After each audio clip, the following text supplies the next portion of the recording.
5 வயதிலிருந்து குழந்தை நட்சத்திரமாக வந்து 70 வயதிலும் திரைவானில் உலக நாயகனாக மின்னும் நட்சத்திரமாக விளங்குகிறவர்.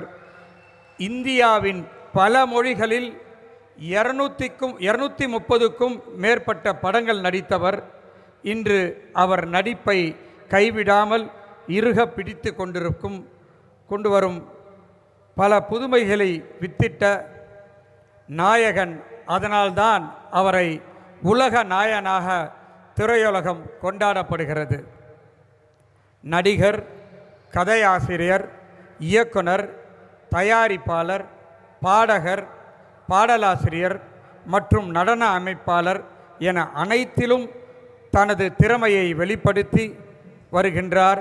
தமிழ் மற்றும் இந்திய சினிமாவிற்கு புதிய தொழில்நுட்பம், புதிய சிந்தனை வழங்கிய முன்னோடி ஆவார். பத்மஸ்ரீ, பத்மபூஷன், பல தேசிய விருதுகளை பெற்றவர். மக்கள் நீதி மையத்தின் நிறுவனர். மேலும் ராஜ்யசபா உறுப்பினராக பொறுப்பேற்றுள்ள அவரது பணி சிறக்க நம்முடைய எல்லோருடைய வாழ்த்துக்களையும் இந்த இனிய நேரத்திலே தெரிவித்துக் கொள்வதிலே மற்ற மகிழ்ச்சி அடைகிறேன். ஐயா அவர்கள் வன்முறைக்கு தகுந்ததற்கு மிக்க நன்றி நன்றி நன்றி.